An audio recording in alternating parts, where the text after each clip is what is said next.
What is up, Halo fans? I am making another video. This one's going to be a little longer, so if you want to watch it, it's cool. If you don't, it's not cool. No, it's cool. You could just not watch it. Alright, so I wanted to make an extended version so I can go over this. Did I say version or virgin? Whatever. I'm not going to start over. I want to make an extended version so you can see more of what I was showing, and I can explain a little more. So let's start with this Master Chief. I know this isn't his typical color, but I just couldn't pass up the opportunity to spray him with this paint. This is the Michael Jackson version. He has a white glove. Hee hee. That's what he says. Instead of I need a weapon, he's like, I need a hee hee. Sorry, I just don't have a high-pitched voice. At least I can't do that, but anyway, I'm kidding. I just haven't done the gloves. I just don't have time right now. It's very late. So, but I did want to show how the paint looked. This is the true metallic paint. It is crazy. I'm gonna let them spin like a record. But you can just see this paint is just amazing. I mean, to be honest, it doesn't even bother me that he's not a specific green. I mean, come on, like, I've seen him in so many green colors, like, really. I don't really like to stick only to what the game has, if anybody hasn't noticed. It's hard not, if you're a Halo fan, it's hard not to enjoy the way this paint looks on him, I would think. I know there's some people out there, I know there's people out there because they complain to me if I do anything that's not, like, you know what I'm saying. But I like to have fun, and I can do I can try to do as perfect as I can do that. But I'm not really into pleasing the crowds. I like to make myself happy, and there's people out there that like this kind of stuff, or I wouldn't be making it. So anyway, back to the point of showing this off. I mean, just look at how that paint rolls as it's going through the light. It is just amazing. I've used a lot of different paints, and none of them come close to this stuff, at least to me. This paint needs to be touched up. It's got a lot of, not a lot, but it's got some stuff. I mean, he's nearly complete. He needs his number. Better get the right number. And, you know, the mask has got to be done. Although I really like that black mask on there. It's kind of nice to be, I'm not even joking. It really does look nice in that color, but, and I did leave a little green around that, even though it's not supposed to. Excuse me. But I just wanted to do it, and I did it. Just to keep with the little colors. Now, it does have a little bit of, and I don't know why, a little bit of pitting from the supports, which is, I mean, it's not normal. It does happen some. This one seems to have a little more, but in the end, it's not ruining the piece, especially if you get most of the ones that are visible, like the one above this grapple shot. There's a couple other ones I was pissed off when I saw them, but I usually get over it. See, I gotta fix that. I don't know what I was doing, so I'll put a little green around there. I'll probably sand a little bit of those bumps if I'm gonna paint the green back on there. It's not that difficult. And it doesn't. This paint is very good at the way it sits and all that kind of stuff. It is really nice to use. So doing it by hand is not gonna stand out. Trust me, because then the chest would stand out, and it doesn't.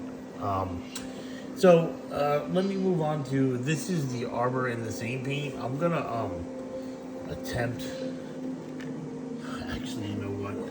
Here, you're gonna have to look at him up close for a second, sorry. I just want to move the Arbiter up onto the stand so that you can get a good look if you didn't see the other video. Okay, sorry about that. Magic, look, the Chief got down and the Arbiter got up there. Now this Arbiter is not the normal one I usually print, at least the pose isn't. But either way, I just want to show this is the same kind of paint. Whoa, thought I was going to slap him in the face. But you can see the effect of this paint is the same. And this model really didn't get a good sanding job, but honestly, sometimes that happens. You know, you don't see stuff, or it'll have a lot of support bumps. So I probably will go back the same as the Chief. This one has a little bit more. I'll probably go back and sand some areas. Sometimes stuff happens. I don't know, anybody that prints in resin knows sometimes you'll just get just stuff in it. So I will leave some of that because it really just adds to the realistic look, in my opinion at least. You know, you'll get stuff like the wait, you can't really see as it goes by, but there is a few parts on him that, you know, may have that. And I always leave them because when he's done and weathered, it just looks so much better than to be like a freaking toy you buy at the store that's just fake looking. So, yeah, he's cool. And then the last thing I'm going to show, I mean, if you just want to get another view of that paint, if you're somebody who paints and uses metallics, you should be able to see how great this paint looks. Now, in person, when I first sprayed it on the 5th scale Arbiter, and then when I did this one, I noticed that it can look a little bit dull, especially when it's not in the light. But you put it under a light, which most people have them in their house, and it just does its thing. I mean, I don't know what else to say now. Just imagine when the undersuit's painted, how much more that metal's gonna pop. Right now he looks like the McFarlane Anniversary Edition, if anybody ever had one of those. I actually did paint an Arbiter like that, you know, but I just kept it for myself. I thought it was cool. But yeah, again, you can see that paint. It's just an amazing paint. I love it. I'm glad they made it. It's just so easy to use too. So let's stop him. I'm going to, once again, you're gonna have to look at the bus real quick. I want to actually put the, what do you call it? I'm going to actually put the bust on there. But the bust is easy to move, although the shoulders, they fall off quite easy. It's just the angle of them, so I'm going to have to, I put like a little piece of paper towel in there to hold them in place. Same thing I did with his hand. I do that. I used to do that with the swords, but I did reinforce the swords, but I don't trust them to fall.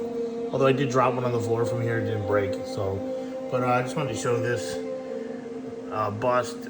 I did post the bust just primered, but this one's now. I mean, besides the mask and the number and some touch up, it's literally finished.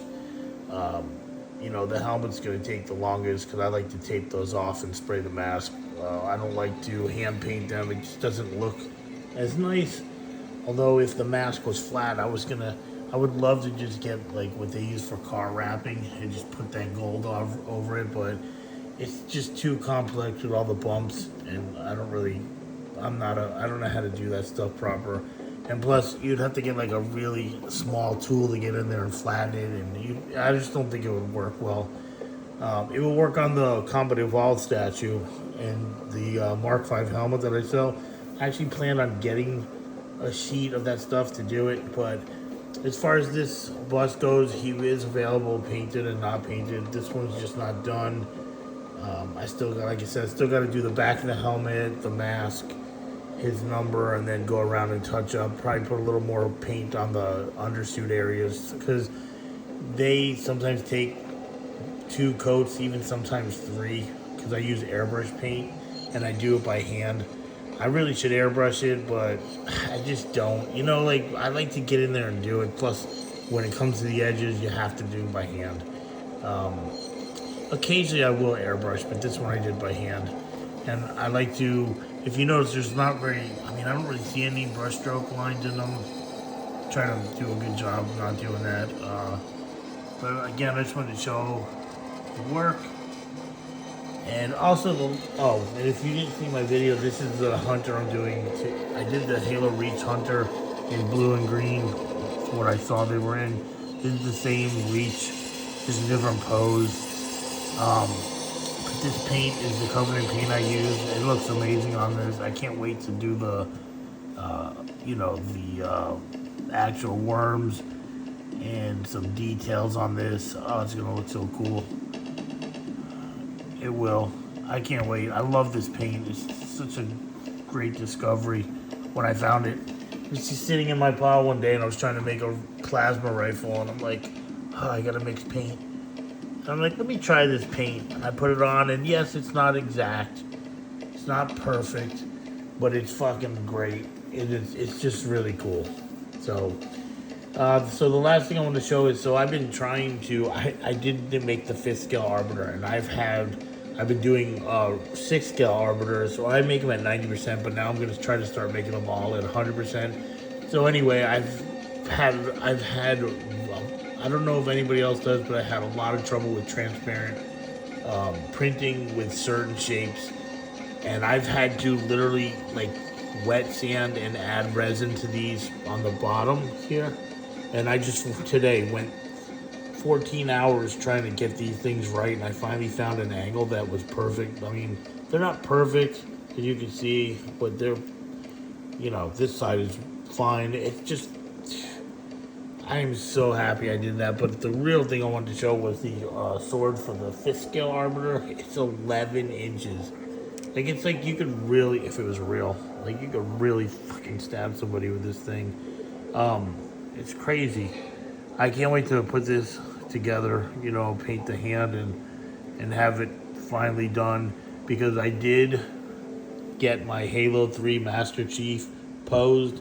I actually been learning so much stuff about Blender. I know it's boring, or to listen about it, but if you don't know, I need to be able to I need to learn how to do certain things to make cooler shit. And one of the things was getting a Master Chief from Halo 3, and I've already knew how to pose, but now I'm learning. Not that it's difficult. I know there's people out there that are gonna be like, it's not hard, but to me, I don't know how to do anything on it. Like, yeah, I said this before. I designed that. I actually redesigned it. I did the dual wielding Master Chief with the needlers. I had to do it in there. But now, and I know how to cut stuff apart. I just don't know how to key it and cut it like these are, where you don't see the seam lines. I mean, you can see the one here, but where the arms are, and like, it doesn't. The modeler did a great job in hiding it under the knee or inside the waistband of the armor. You know what I'm saying? Like, that's thought. That's somebody who took their time to think about how to make it better. Because I've not seen many, if any, cut that way. I've seen a lot of sloppy ones, or people that just didn't think. And so I was able today to figure out how to, and I'm sorry again, I know I'm gonna sound dumb, but how to isolate just that armor around the waist and the bodysuit. And actually, here's what I'm doing. So I made everything invisible but the waist, the piece of armor, so that I can go in there with my cutting plane and make it perfectly perfect. And then cut the body, right? Then cut the whole model right at the bodysuit. You know what I'm saying? So, I always wondered how you can isolate like little areas. I'm like, how do people see through all these lines? I know it's stupid, but not everybody puts all the pieces of the models on separate layers to where you can do that. Trust me, I've seen some where I couldn't do what I'm doing right now because the modeler didn't properly use layers. So anyway, the point is that so I'm working on cutting that Halo 3 Chief up so I can enlarge him for the 5th scale model that I'm building, and then once he's done, if he works, he will be used in place of the Infinite Chief in my Chief and Arbiter statue. I can't wait because so many people love the Halo 3 armor, and the model is really good. I was able to do the smoothing, you know, the modifiers. If anybody uses it, they'll know what I'm talking about. I didn't know that, and one thing to note about that is I deleted so many models that I thought were just too low poly to use, that if I knew about this stupid modifier, I could have posed other characters. So now I'm going to go on the hunt to find them again. I can't tell you, like, this opens the door to so many things. So anyway, it'll be cool, and you know, we'll see what happens.